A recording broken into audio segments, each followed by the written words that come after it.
I don't know what to call this, whether to call it cake bread or cake, because it's a combination of everything. It was amazing. If you are new, thanks for joining. For my ingredients, I'm going to use chocolate essence, which is optional. I'm going to use flour, milk, baking powder, salt, cornstarch, Milo, egg yolk. The egg white is in the fridge, and I'm going to use oil. So first of all, I'm going to put my oil in a bowl. I'm going to add the Milo. You can use cocoa powder.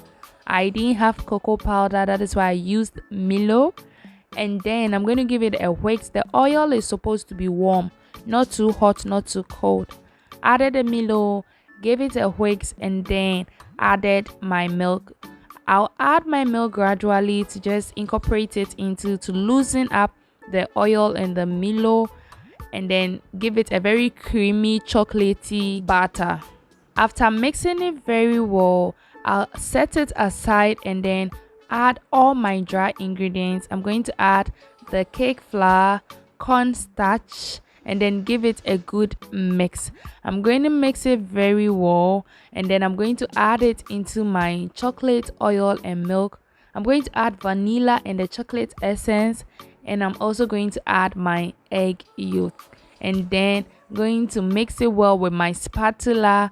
I don't overwork my dough because I'm making cake, not bread. Even though I call it cake bread, it's supposed to be like cake, not chewy like bread.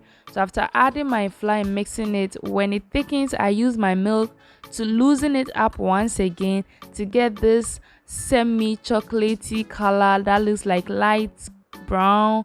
I like this color. It's just so milky and very flavorful. So I'm going to mix it very well and then set it aside. After setting it aside, I'm going to remove my egg whites from the fridge, and then I'm going to take my whisk and then make it into a very foamy texture. After getting this foam, I add a little bit of cornstarch to it, give it a whisk till it thickens, and before I stop, I make sure it forms peaks on top, and this tells me that it is ready to proceed to the next step. For the next step, I bring back my batter and then scoop all my egg white or my meringue into my chocolatey batter, and then gradually stir it or fold it in. Whilst doing this, the oven is supposed to be warm, because after adding the meringue to the batter and mixing it up, the next thing is putting it in the oven because we don't want all the bubbles to cool down. So my baking tin is greased with margarine and floured with flour. Then after, I pour my batter into it and proceed to put it into my oven. When baking this, we take our time and allow it to bake beautifully. After a while, this is the result of what we had. It came out perfect.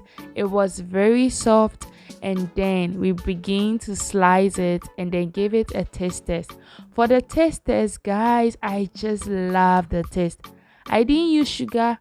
The sugar in the Milo was enough. The milk, the Milo, the essence, and everything combined gave it a very creamy, flavorful, addictive flavor.